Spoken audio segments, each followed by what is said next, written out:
Hi, Dan Kurz, DK Analytics. It's April 22nd, 2016. Thanks for tuning in. We'd like to draw your attention to two reports and a post that we've published this month. The reports are based upon familiar topics, but an update.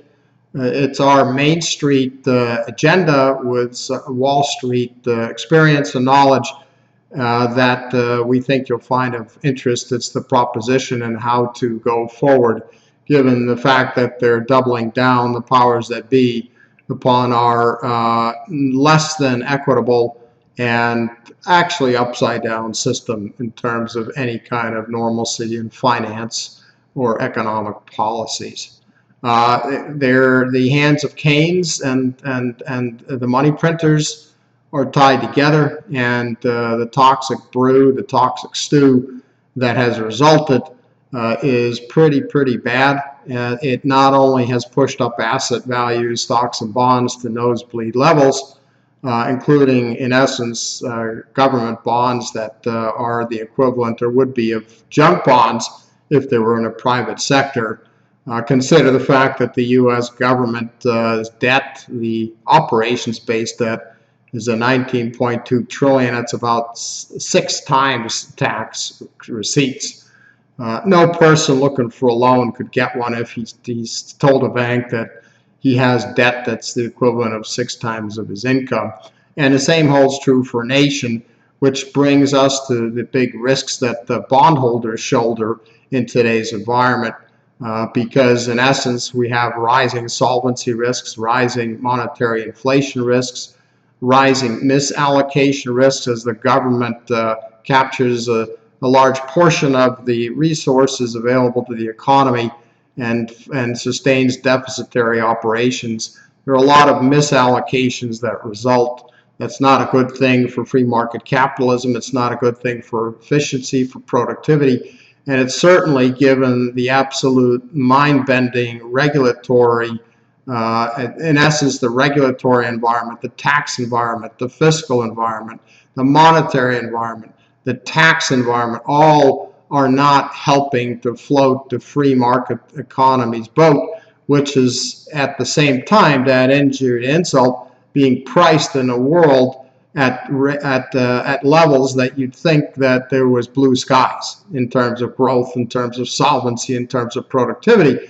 When in essence, just the opposite is on offer, yet stock and bond prices, thanks to the fact that central planners, central bankers dictate them and push them way beyond any semblance of financial normalcy, stocks and P's that are way too high at the end of a 6-7 year most artificial contrived recovery, if there really is one. If we had a fair gauge of inflation, not what the government dishes up, we could say we've never really had a recovery. But be that as it may, we have stocks that are very overvalued. We go through in a report that you'll find based upon an investor conference, a small one that my partner and I had here locally the other day in Southwest Florida. It's pretty stunning when you consider the fact that if you backed out inflation, the government's version of it, and share buybacks, that the top line of corporations would be 20–30% lower than where it stood before the so-called Great Recession in mid-08. In other words, the earnings per share that we've seen have been very contrived, low quality, stock buyback based, debt based, the tax deductibility of debt. And corporations haven't been investing in future organic or top line growth.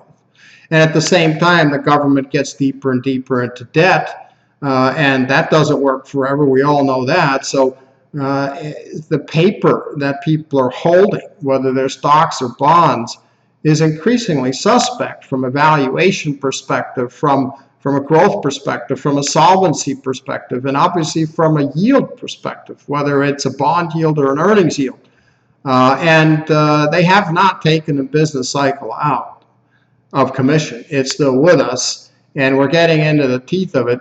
And there are plentiful signs of protracted global economic weakness in the United States and overseas.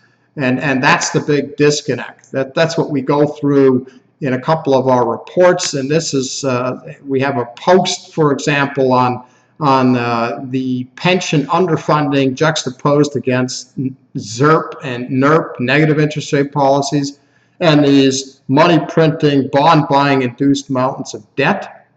We also offer suggestions as to how investors, to the extent that they have discretion over their pension assets, ought to think about navigating this. And there are no easy answers, but I think we offer some valuable food for thought. The same holds true as regards the overall investment environment for Main Street at large, and how to position oneself for this yield starvation, for this financial repression, and for the continued assault on the rule of law, on solid money, and frankly on property rights. And the things are all tied at the hip. So this isn't a doom and gloom perspective, it's just reality.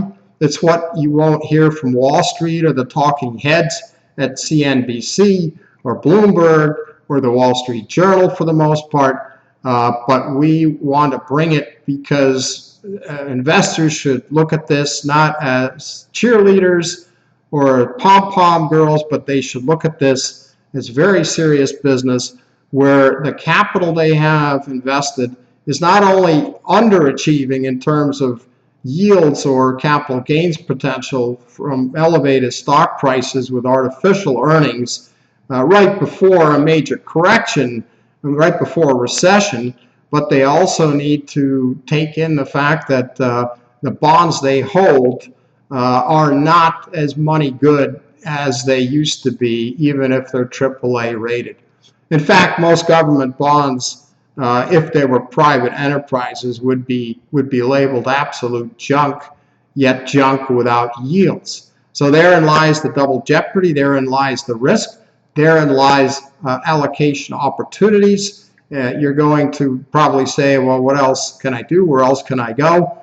Well, you've seen a trend towards firmer scarcity asset prices, real scarce assets in a pivotal energy, agricultural arena, in gold as well. And our idea is simple. That is to diversify, take money off the table in overvalued bonds and stocks, go in, and we talk about this in our one piece as well, go into T-bills, avoid bail-in risks wherever you can, and sit this out.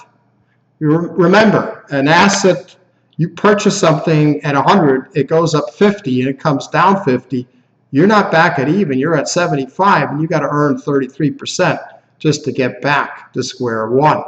In the meantime, if you take money off the table when asset valuations are just absurd, and we go over this nicely, I think you'll find our report, the big picture, April 2016, has some really neat charts, if I do say so myself, that revisit this. But returns over time are based very, very greatly, at least long-term returns, on just how much you paid for a normalized earnings stream, right? This holds true for stocks and frankly also for bonds. And today we have nosebleed valuations, blue sky scenarios in both stocks and bonds, despite growing rampant economic, fundamental, solvency risks, misallocation, loss or reduction in productivity risks that would make you actually, as an investor, if valuations were set in a marketplace through price discovery instead of through central banks, these assets would be trading at levels where in stocks the PEs would be a lot lower, and bonds, so you'd have a real yield and a risk premium, a higher interest rate, to absorb or price in the growing monetary inflation risks, the growing misallocation risks that result, and also the rapidly increasing solvency risks. None of that is priced in. So our big picture advice is to move away from 60-40, set up a structure whereby you have more asset classes. Did you happen to know that traditional assets 200-300 years ago were considered to be farmland, coal, water, stuff like that? Well, and stocks and bonds are actually derivatives of that. Well, what we're suggesting is to invest in those fundamental traditional assets via stocks and bonds, because those are the ones that will hold their own, not only due to the scarcity, but also due to the fact that they can't be printed. And this most especially applies to silver and gold, real money, as we question increasingly the efficacy of paper money, of fiat money, and the confidence that could get lost any kind of development here, whether it's large Chinese sales of treasuries, whether it's the threat by the Saudis to sell, any of these things, given America's huge net debtor position and over $11-12 trillion of liquid assets invested in essence in treasuries overseas, anything could tip this off. And we probably don't know what it is, but a reset means not a return to the mean, but usually what you have is you overshoot.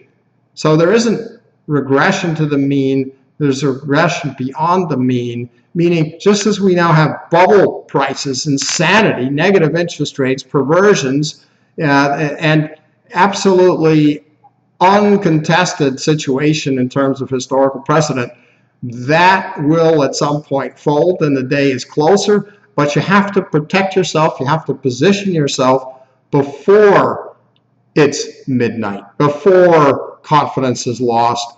We mentioned this in the slideshow that we wrapped up into a report, the big picture, April 2016, and you will see it elsewhere. But those are some of the things that I think might be of interest and hopefully helpful to you as well.